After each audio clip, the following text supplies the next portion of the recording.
Pemirsa, membudayakan pengolahan sampah berbasis sumber adalah mengembangkan kebiasaan dan kesadaran masyarakat untuk mengelola sampah sejak dari sumbernya. Hal ini dapat mengurangi jumlah sampah yang dibuang ke TPA serta meningkatkan efisiensi pengelolaan sampah, dampak negatif sampah terhadap lingkungan dan kesehatan.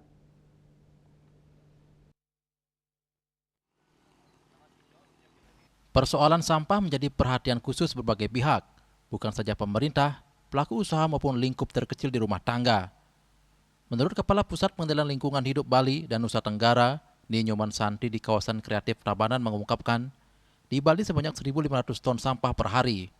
Sementara di Kabupaten Tabanan sendiri, terdapat 140 ton per harinya. Artinya tugas berat harus dilakukan dalam mengatasi persoalan sampah, terlebih target RPJM di akhir 2025 mencapai 51,2% terkelola.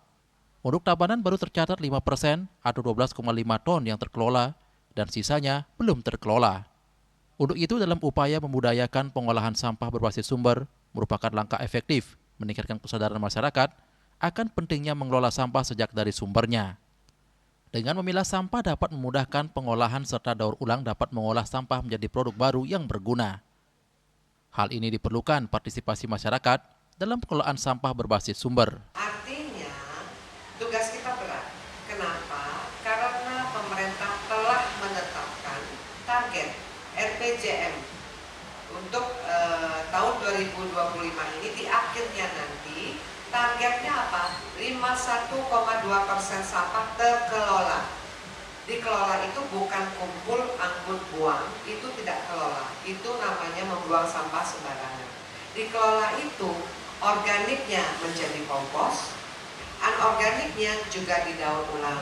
Hanya residu yang boleh dibuang ke TPA. Di samping itu pengelolaan sampah membutuhkan upaya kolektif dengan memperkuat kolaborasi antara pemerintah, komunitas, dan sektor swasta dalam menciptakan sistem pengelolaan sampah yang efektif dan ramah lingkungan. Tadi di angka 2 banding 4 ton ya per hari sehari ya. Cuma kita memang sangat ketat sekali di sini untuk pemilahan sampah sangat ketat, terus juga ada SOP semua tenan kita juga sangat ketat sehingga kita hanya 5% saja yang pergi ke TPA. Tapi secara pendidikan dan pembinaan ini penting sekali. Peran-peran swasta yang punya dana lebih dan punya namanya pemasukan lebih bisa memberikan namanya bantuan bukan hanya fisik tapi juga pendampingan. Membudayakan pengelolaan sampah berbasis sumber dapat menciptakan lingkungan yang lebih bersih dan sehat serta mengurangi dampak negatif sampah terhadap lingkungan dan kesehatan. Rai Suantara, Bali TV.